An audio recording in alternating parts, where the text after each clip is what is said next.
Aaron here and Eli from Goddard Adventure, Goddard Garage. We've got some big news today. We've traveled up north and we're actually dropping our passport off at HRG Engineering. They are gonna help build a lift kit for it. We're partnering with them to produce a new product for their site. We're super excited to have a lift on the passport, and we're excited to see where it takes our build next. It's definitely gonna have tiny looking tires here soon, but we'll have to figure that process out next. But this is definitely gonna accelerate the build and take us probably further than before. What's really cool is this is gonna be all done in time for All-Wheel-Drive Fest. So we're really looking forward to that. Be sure to check out, do a Google search for All-Wheel-Drive Fest and get your tickets. But yeah, this is gonna be awesome. Yeah, kids and everything. Yeah. Cool. But yeah, super excited, man. Yeah, man. Good to see you. Yep. The shop looks crazy. It's amazing. I pulled up and I was like, wow, it's a lot nicer than I expected. I don't The know. last shop we were at. That was No, not really. We didn't. No. Oh, okay. No, we never. Basically, the warehouse space Yeah.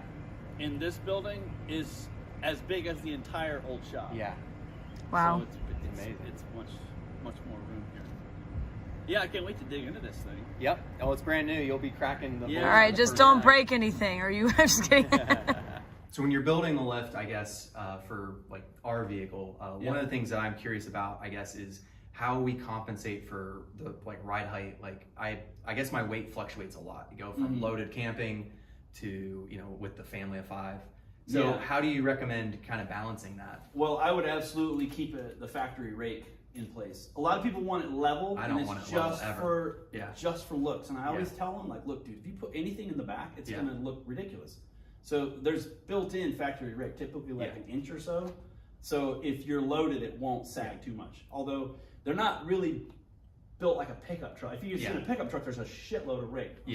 A lot of rake. And they sit really high in the back, so that when you can have everything loaded, trailer on, and it still sits level. So depending on how I want to have there's going to be a compromise between how high it sits unloaded and how low it goes. You can see my Pilot. My Pilot I built because I've tuned the suspension with various parts myself.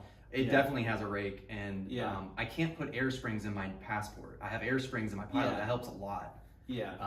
That's the kind of thing. There's always a compromise to be made. So in yours, I know there's nobody that makes new springs for those yet, but that's the answer: is a higher spring rate, so it can hold more weight. Right. And then it doesn't drop as much. But then you got ride penalty. Your ride quality drops. And that's the other thing I'm concerned about is the Passport we got. That's the only thing that's different about it than the other trims is that it actually has a softer spring rate, I guess. Softer but longer springs, probably. I don't know. It has a factory, they call it a lift, but it's not really a lift kit. It's supposed to, is it not? The Trailsport is supposed to have a tiny lift. I think it's just the Pilot.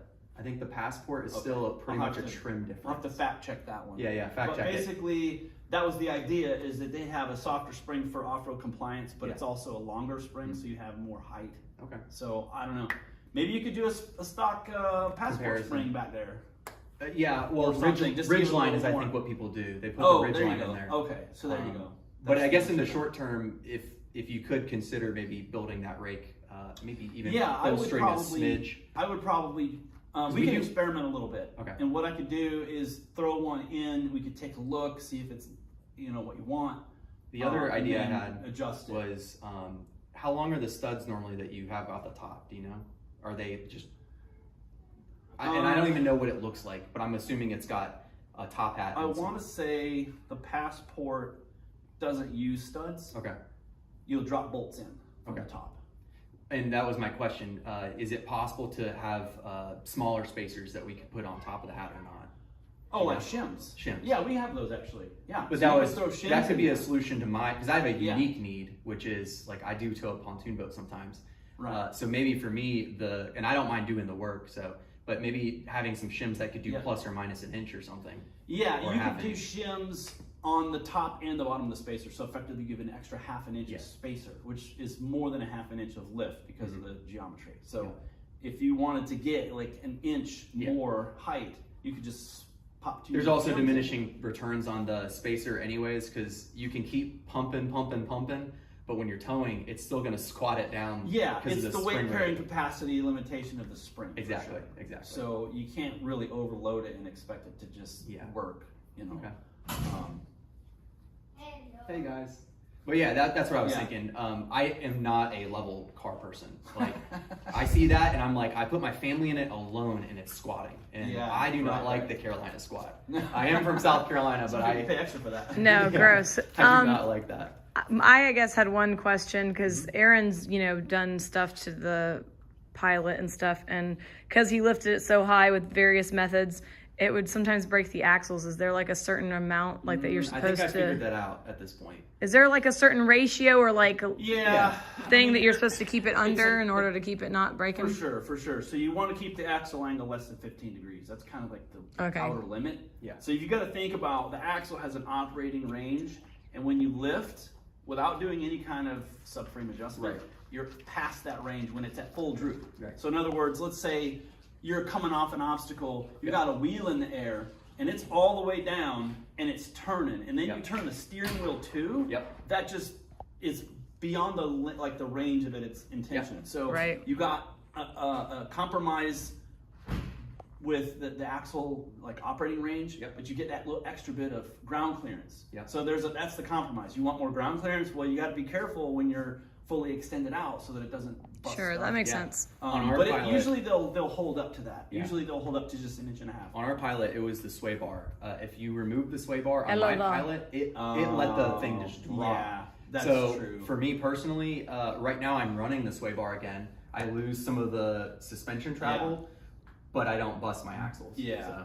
Well, the concept is you have a 1.5 inch lift, and no matter how big you go, that ratio remains the same. So let's say 1.5 inches of lift, you want to go to 2.5. Well, you have to add 1 inch of subframe drop. A lot of people think it's a body lift, which you could call it that if you want, but that way everything stays at the same angles, the same ratio. You just drop. It stays like parallel, kind of.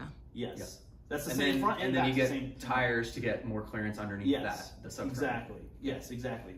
So the people that argue that point, like, well, why would you lift if you're dropping the subframe? Well, my counterattack to that, or my counterpoint to that actually would be, well, if you lift a Jeep, it doesn't lift that center differential. It's still in the same place no matter how high you go with the body. So if you're talking about, okay, if you're driving over a stump, let's say, you're going to get hung up in a Jeep just as much as you would any other car, because it doesn't. But what you're doing is you're getting the whole body up. So if you're coming up to an obstacle, that lift, even though you're not lifting the subframe, is going to bring the bumper up, so you have a better approach angle, better center, better breakover and depart angles. So that's like the whole point of lifting an independent suspension car. You still get those angles, and it gives you more clearance under the car. And another way of looking at it is the subframe's the one thing you're okay with touching things. Like, the subframe's the tough part. It's the steel, and especially and if you can put a skid plate under it, you're fine. Right. So you'll go over stuff. But typically, if you're going over an obstacle, your tires pick everything up over it. So you're not like, unless you're straddling a big rock or something. But even then, you still got 1.5 inches by itself. By the time you put bigger tires on, you're talking about 2.5 to 3 inches more clearance under the center of the car. So you're getting a lot more capability, even though it's still for sure independent. And there's this like magic threshold, which I've always assumed just is that diff height clearance of the average truck. When you start getting past it or at it, you're like, wait, I can go over most things on this trail, with the exception of like rock crawling moments and stuff. But you're like, wait, I can clear all this. It's because all the other trucks have knocked everything down with their diffs. True. Yeah, and that's like the point. Like the center diff hanging down in a Jeep has never hindered a Jeep driver. Like that's not the point, Like you got a subframe hanging down, but it's not going to get in the way because you pick a line hopefully that you get over stuff. But and then obviously you can put bigger tires on. So if you have a lift, you can go 1 inch to 2 inches bigger, and that gives you that lift as well. So that's the point of lifting a You can look at the Subarus with their stock lift, because we've been doing it at All-Wheel Drive Fest and stuff. The Wilderness. And I forget what the total, what is it, 9? Is it 9.5, 9? It's a lot. It's pretty strong for... Well, my point was, whatever that is enough for Uari. It just is. Right, With their clearance angles and stuff, they're fine. Yeah, you get over most stuff. You still bottom out in the center sometimes, but it's, in the approach angle's not that. not that great. Mm-hmm. But you know, if you're straddling something, easy. Yeah. So you know, you're still doing good. I think you should start up that podcast. You got plenty to talk about. I mean, it's a you got a lot of knowledge we get a to lot share. Of, people get a lot of pushback on these lift kits. They're like, well, why would you lift a Passport? It's just a regular car. But like, dude, people lift Jeeps all day long and they never get them dirty. Yeah, they never go off road. So it's not always about the functionality of lifting. It's sometimes just about the look. A lot of people want. I think it's more than that. So for me, sure, but that's for me for some personally, people, that's what they do. They want it to look. We just bought this Passport, and I looked at all the other vehicles on the market. I really did, and I'm not gonna lie, I am a bit of a Honda fan at this point. I only own Hondas at the moment, but I would have made the jump to a Tundra or something else if I thought it tackled everything that I need. But the reality is the Hondas are nimble on the trail and also nimble on the road. Yes. And and the breakover angles for a lot of those cars were like the wheelbase was wider. But most of the places we're going, and like I drive thousands of miles, and when I'm driving in my Honda, like the Pilot and the Passport, it is thousands of miles of very good comfort and control and safety. And that is not something you can say about a Jeep. If you've ever spent an extended amount of time in a Wrangler behind the wheel, it's punishment. Yeah. You know, you can go different places off road, but it's punishment if you're just driving on the street. Yeah. I also get the comment all the time when we're off-roading. When I air down with my Hondas and I'm going on the trail, all the trucks, true trucks, they're like, guys, slow down, you're killing me. Because they're up there, they're on the car, like it rides so rough. And we're just floating over it. That's the way to go. You go faster. The faster you go, the smoother it is. Yeah, but even going slow with the tires that I have on the Pilot and the suspension, I mean, it just floats. Yeah, that's what you want. It feels so nice. Yeah. But there's downsides too. We're not saying there aren't downsides. Yeah, the biggest downside, not having low range. Yeah. So you can't creep over stuff. You have to either go fast or brake check it and try to bounce over it. But I think it makes you a better driver, because if you're not having that luxury of just putting it in a low range and you can just, you know, kind of let the car do the work, that means you got to do the work. Yeah. So you have to like pick the line. You have to make sure you can, you know, keep the car level as much as you can to keep the tires on the ground. So a lot of skill involved. We've also noticed another correlation when we're at All-Wheel Drive Festival.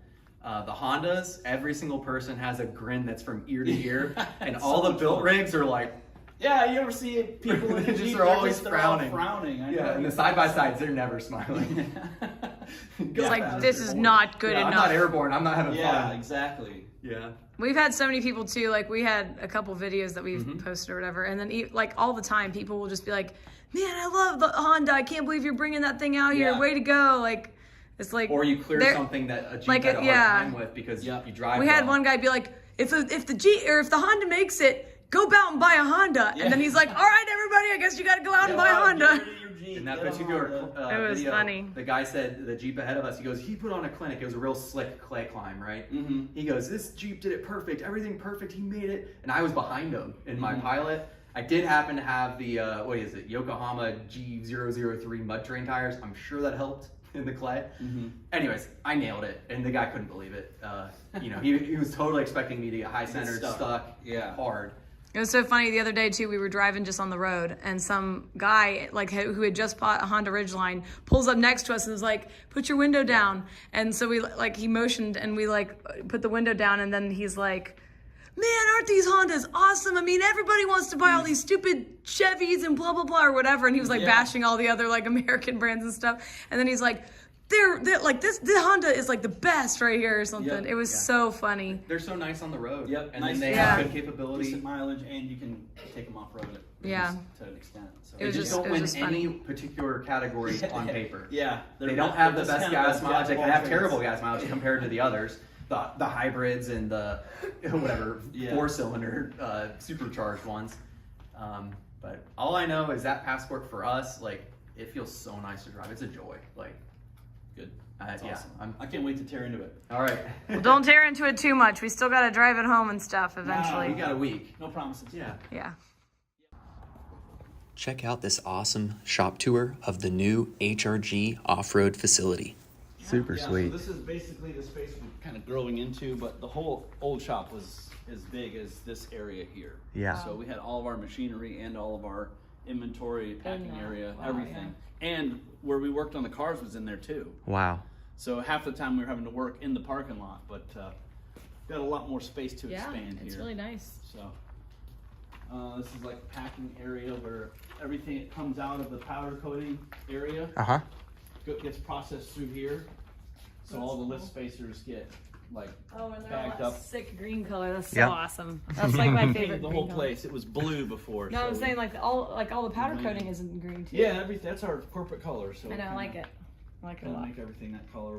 Basically it's like we're gonna go backwards with the process here. So like this is where all the parts come out. Powder coating area, so all the stuff gets hung on a rack and then put in that oven, and then it comes out, and obviously from there. Yeah. But all the pieces that get made get sandblasted, and then powder coated and skid plates, and the whole deal gets done right in here. Nice. So I'm jealous. That's all the cool machinery. Skids. Oh, We nice. got these little mini trucks now. We're doing a bunch of stuff to them. Yeah, they've been really popular lately. Yeah, I really think it's going to be a big deal for us. I hope anyway. Yeah. But we got skid plates for these, and then we made these little, I just kind of for fun made these little ditch light brackets. Yeah. But a lot of these will come over on the boat with no battery cover. So we make these battery covers for them too. So this that's sharp. So we're making them for all the that's mini nice, trucks. So Nice. We could probably fit one of these in the garage, right, Eleni? These are That would literally take up our entire garage. What are you talking about? one of our biggest sellers, Honda Element Molly panels. Yeah.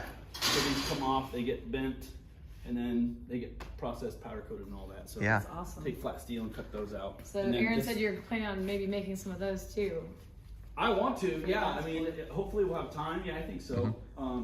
We try to do that for all the cars we do. Yeah. The ditch light brackets, Molly panels. If we can do a skid plate, we will. But some of that's kind of beyond our scope because it's a little too complex for our machines. But lift kit definitely. It's pretty impressive. Yeah. Yeah, the Molly panels are probably so popular because you take wasted space and a window that's easy to break if you're not careful, and you kind of armor it up and make it useful. Yeah, it makes you feel like you're in prison.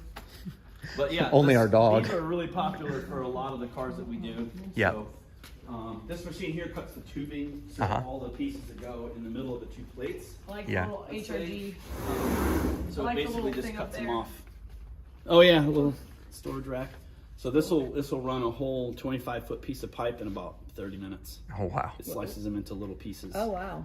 Yeah, But because they what's nice is do you a can- lot of work with cylinders and stuff. Yeah, you can make them any shape okay. you want. So a lot of the ones we do now have like slots in them, so the pieces go together like Lego. You can't put them together wrong anymore. Right. Yeah. Because before, we're using like kind of a clamp jig with toggle clamps, and it could be off a little, and then so now this is a much better way. That's awesome. To put it together. And then back in this room, we've got our welding area. So we've got 2 welding stations, and then we've got a welding robot. So basically, you have all your plates and centers stacked up here, weld them up, and then they go to the cleanup area over there. But this machine here makes all the simple stuff, like simple parts. It welds up stuff like this. So you don't have to do it by hand. It's just a robotic arm that does all that. That's cool. Technology. Crazy. Yeah. Yeah, it is crazy. Yeah, it's kind of nice to have because a lot of this stuff is just so repetitive. Nobody wants to sit and do it. Yeah. Yeah, and then this part back here is like a service base. Cool. Total mess back here. This is cool. kind of my domain. Oh, so I Look at miss this, I miss my green CRV, CRV. yeah. We used to have a green one just like that. It was rusty. Yeah, so this one's got our newest version of the Beast kit on it. Oh yeah. Wow. So That's what it's going to look like? That's how much taller it's going to be? This has got a 6-inch lift. So Wow. I don't know if yours will be as tall. Nah. But also it has 31s. Yeah. Oh my gosh. And these came with 26s. Yeah. So you're talking about 3 inches of lift almost. That's just so from tires. tall. It's like Yeah. as tall as the pilot. Yeah. Yeah. She's No, I mean, Maybe Eleni, taller. It might be look at taller. the center of It that. might be taller than the pilot. No, that's way taller, Eleni. That's like double. Yeah, it's up off the ground pretty good. Look in the center, Eleni. Oh yeah, that's true. Under there, wow. You know, the one thing I always bashed this year model for was that gas tank, but it's not an issue anymore. Yeah, the gas tank has like a little bar that's supposed to protect it. Yeah. Which doesn't, I'm sure doesn't do anything, but the gas tank's plastic, so. Well, and they had it down like, what was it, like 4 inches lower than everything else. It was but now it's the Element again. has the same problem. Yep. So. But so robust maybe if we otherwise. Get a wild hair, we'll make a skid plate for the gas tank. But, I don't know. It's Either all the Greek geometry words. or algebra. Yeah. It's never both. Yeah, I'm the geometry guy. This is the front here. Yeah, it's like our entryway. Didn't This come is into. pretty much just how we found it, except we painted it, so it's not Nice. really. I like the giant map. That thing's cool. Yeah, we started putting some pins in. That's only a couple months worth, but trying to get all the countries that we Where your ship products to. have gone. That you Yeah. ship to. Oh, that's Yeah. cool.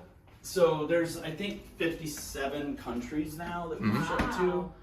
A lot of stuff goes to Australia. A lot of stuff goes to UK. Yep. And mainly Canada. I mean, there's only a couple pins in there, but we Yeah. ship to Canada like every week or twice a week. Man, So, I want to go to Australia again. yeah, It I'd was love to go. nice. It was really nice. It does seem like a lot of the people, because it's like, I know you do multiple brands, but Honda has a worldwide presence. So you see all kinds of people from Russia and like all kinds of different countries posting and intermingling on Instagram. Yeah. I get all kinds of messages on my video. I can't read them. I have to run them through a translator. Nothing here. Nothing in Africa, unless you count Malta. I don't know. And Yeah. then nothing in Russia. I think Malta's We part did of sell. Someone in Shanghai bought one, so we got Oh China my gosh, covered. That's so cool. Yeah. Do you think, Now- is Russia like an import issue, or is it I just think they it's build their own? sanctions probably. Or Yeah. I don't know. Who knows? They probably have their own crazy shops too. Well, Team of 4x4 is based in Russia, maybe Mm-hmm. Ukraine actually, but they're like they're just like a low end Yeah. kind of a. They make their stuff out of like Delrin or whatever, plastic ones. So Yeah. they got their own thing going. Yeah. All right. So, Cool. Well, appreciate it. Yeah, Thanks for having us. absolutely, for sure. Good to meet you Yeah, guys. it was nice to see your Good to little see you shop guys and stuff. again. Yeah. Nice to meet you. Well, Yeah. we're We- going to see each good to other see you again. guys. Good to meet you I again. think it's less than 30 Yeah. days to All-Wheel Drive That's right, Fest. 26 so- days, All-Wheel Drive Yep. Fest. Yep. Be All-Wheel there. Drive Check it Fest. out. Yes. Warri National Forest. Yeah. Yep. It's going to be a blast. Very excited. I don't know why. It feels like we're leaving a part of our family behind. Come back. My Honda Passport.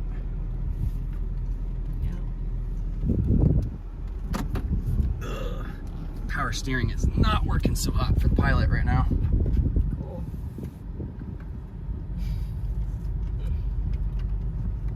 I guess we'll do Wendy's.